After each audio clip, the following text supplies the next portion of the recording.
The second one also I'll complete it. Now that I said this is a more personal one. You see, my favorite destinations of holidays are always forests. Every second year, whole family, I would spend about 1 week, 10 days in the forest. One such time I gone to the Murmalai forest. And the borders of Kerala, Karnataka. We were there. We landed there late in the night. We were put up in the cottages of the forest department. And then at night when I was sleeping, there was a tinkling sound. The bell that had been hung in the elephant's neck that was making noise. There was like 3-4 of them were tied right outside because early morning they had to take us on that into the forest. So that was it. My son who got disturbed, he said, these elephants are being kept there, these cottages are so weak, can they not break these and then harm us? I said, no, don't worry, they cannot do that, they are capable of doing it. But that doubt kept on lingering in my own mind, down. The next morning when the Mahmoud came, before I was getting ready, I asked him, you keep the elephants here, is it safe for the people who come into the forest? Then the other was saying that they will not do anything. I said, how are you so sure? He said, we condition them, we train them. How do they train? When a baby elephant is born, first time they tie it with a rope made of straw to a peg. It is very weak, this bone. So it tries to tug at it and then break free. It is not able to do. It keeps growing up. But then still the psyche is embedded in its mind. That I cannot break this, I cannot break this, I cannot break this, I cannot go beyond this. That's how it is. Even if it becomes too big, you don't require a big chain to tie it and confine it. Same this thing about experience Mahout uses to do that. What does it mean? The elephant has not realized its own potential. It can carry huge logs, huge loads, but it will not break this. Because it has decided for its entire life that I cannot do anything better than this. I cannot achieve this. I cannot break this. It happens with most of us.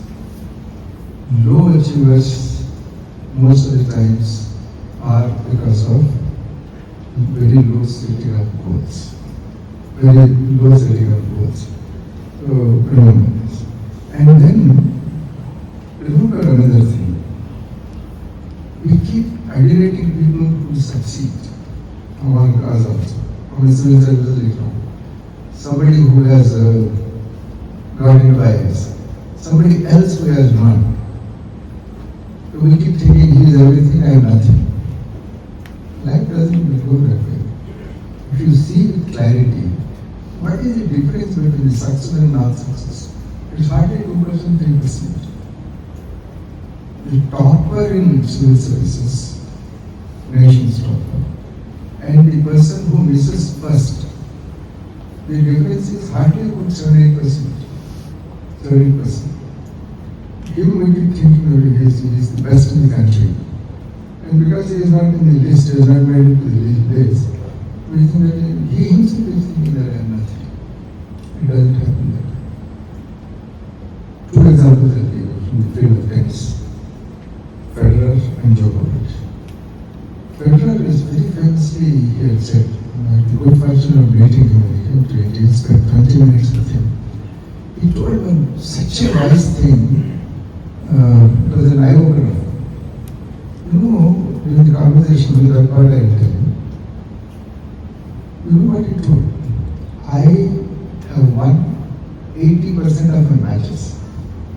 350 weeks at a stretch, I was number 1 in the world.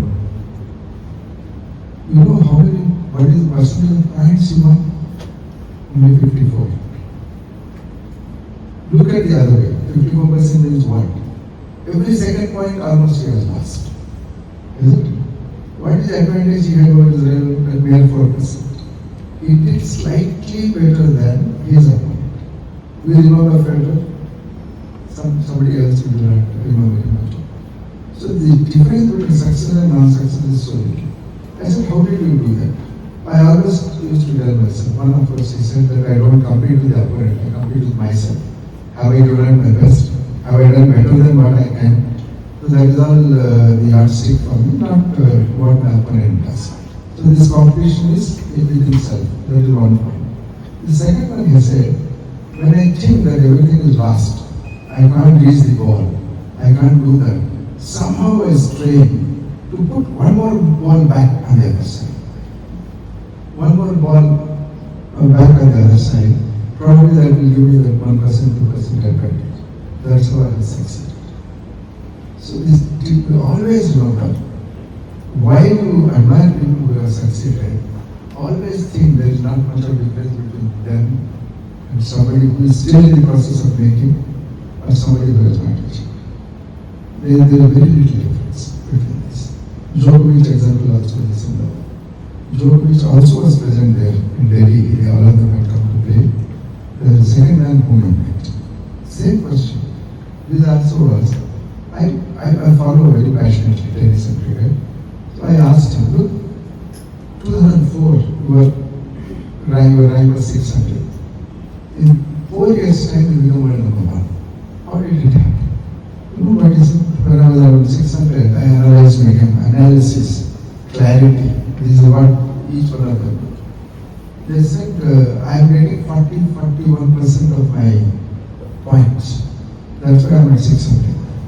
I saw if I improve with 3%, if I get to 44%, I am in the top 100. Yeah, so I am in the top 100. But then, if I improve by another 3%, 51, 52, 53, I am in the top 3 and then ultimately number 1 in the world. So little is the difference between achievers and unachievers. Very little. So, but whether you have that tenacity to give that 1%, 2% extra, if you keep on giving it, you will see what a miraculous transformation that comes about in realizing your aspirations. This example also I just put it. Usain Bolt, all of us know he was the fastest runner, race after race. Of course, now he is not there. He is severely down in arthritis, not even capable of walking properly. Heavy toll on his knees of all the years of running and practice. Running is not only running, every day he has to practice for hours and hours. So it has taken a toll. The time Usain Bolt became the world's best in Beijing Olympics at 9.68 seconds. 100-meter dash. That was supposed to be the fastest at that time. After I believe somebody dropped 9.62. You know, in the same race, the person who came last, how much did he get? 9.79. That was how much? 0.11 second. 1/10 of a second was the difference between the person whom we remember as the fastest runner and the last in the field on that day. We do not know his name also, we don't even bother to remember. The difference is 0.11 second. All these examples illustrate that all of us have the potential. Those who have the tenacity, those who have the discipline, those who work, those who put in hours and hours of work, they are the ones who are going to succeed, not the others. How many of you are aware, fairly conversant with Telugu here? There is a poem in Telugu, Swati Shataram, these are the very popular ones. I'll recite and then tell an operational line for the escape from the mind. అనగా రాగమంత శైలించుకుంటూ తినగ వేపతి ఈగనుండు సాధారణ బరువులు సమకూరు పనులు ధరలను విశ్వదాభిరాము. This is the four liners. Telugu four liners are very famous, popular, and then a lot of ethics models in that. See, Anaga means I can't sing. I can't sing. If you keep on practicing the riyaz, if you keep on practicing, you will definitely become a good singer. If you keep on taking neem every day, the stage will come, you will start relishing it as sweet. In this world, everything is achieved only through exercise. Why in mathematics always they don't abhyasam, Telugu they call it abhyasam. In this one also, English also they got exercise 1, exercise 2. What does exercise mean? Exercise means practicing. Exercise your mind. Exercise your body. And practice, practice, practice. There is no substitute for practice.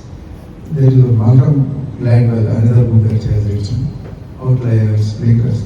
In Outliers he says, if you practice anything for 10,000 hours in your life, you will become world record. He says, I challenge 10,000 hours provided you are a big musician, a classical musician, a painter, a symphony orchestra conductor, anybody, they put in that effort. Sachin did not become Sachin just because of the talent. Daily 10 to 12 hours he used to practice from the age of 10, even after he got into it. I can tell you one personal example. I was Commissioner of Police Visakhapatnam, Vizag, in the year 1999.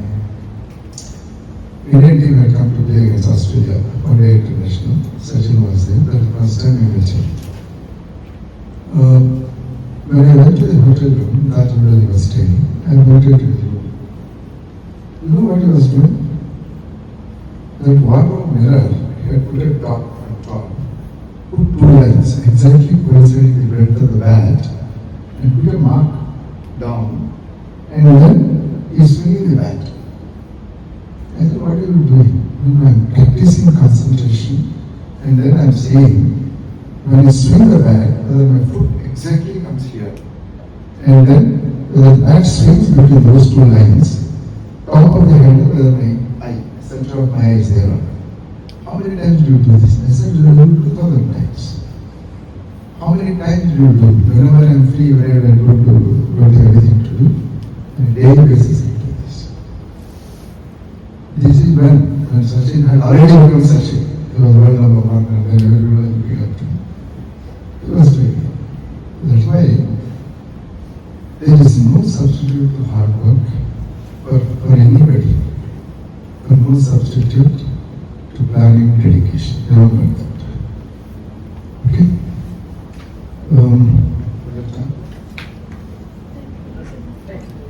10:25. So I'll conclude in another 2-3 minutes. Just one more slide. Then I'll take it. Okay, next. Okay. These are only a few additional points. See, this 5% attitude, I'll tell you. What I am capable of, 100%, I have given 100%. Try to look at 105%. It is possible. That's what you grow. Otherwise, today you are 100%, tomorrow 100%, next year 100%. Where are you moving forward? How will you move forward? You will move forward only when keep on adding a little by little by little. That is what academic habits talk about. What is academic? It's very, very elementary, very small. If you keep adding that, you keep growing. If you are where you are, that's what do the physical trainers do? They say first week by another curve. Next week you increase another 5 repeats. Another 1 week later you add this exercise. Gradually way they do it, isn't it? They don't advise you to straight away lift this much of weight, do this much, they never do it. In fact, they advise you against that. You are going to strain your muscles, you are going to take your back, please don't do that. Raise gradually, but keep on raising periodically. So unless you do that, there won't be improvement in our lives. You are all in early 20s now. You are all in early 20s. Next 10 years, you will be better many folds if you keep on having this plus 5% attitude. Okay? Keep doing that. Secondly, success is incremental. It comes in small measures. It never comes in quantum leaps, quantum jumps. And not giving up is very, very important. Not giving up is important. You go to the great man Abraham Lincoln. What a tremendous man he was. He was one of the best presidents America ever remembered. The world remembers. What was he? Not a good student. Did not have good schooling. Then what did he do? At some stage he tried to be an advocate. Lawyer, 3-4 lawyers are here. He failed miserably in that.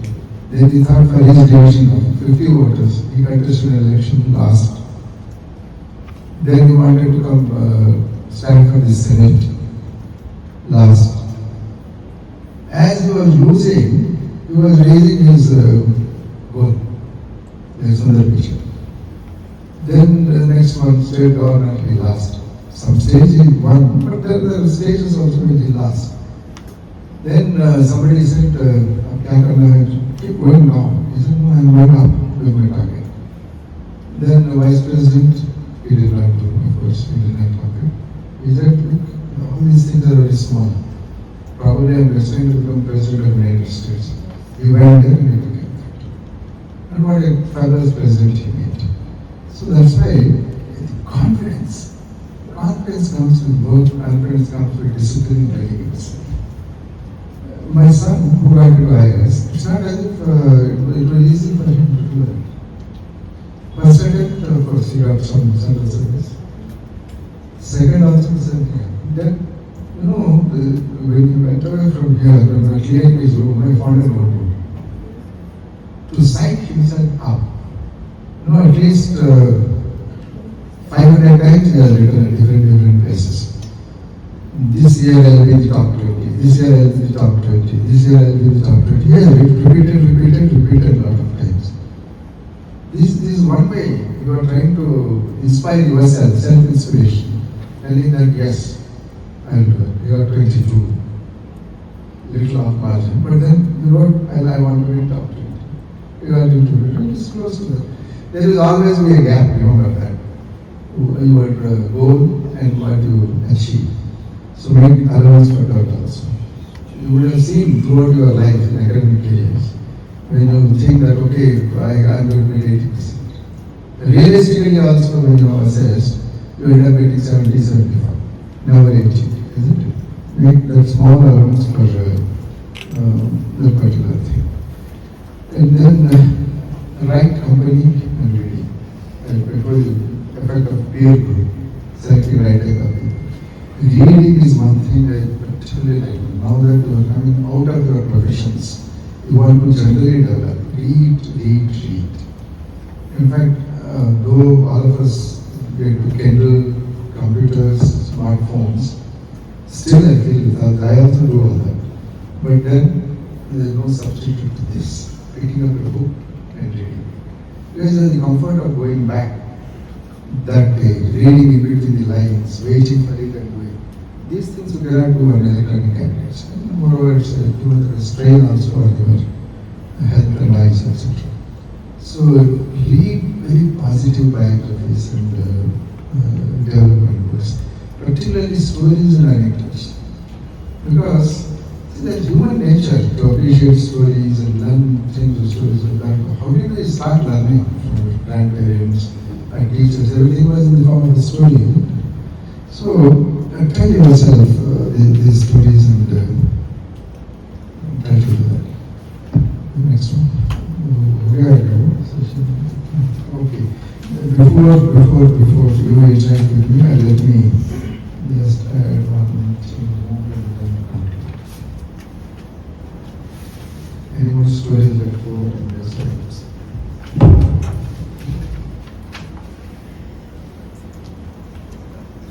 Okay.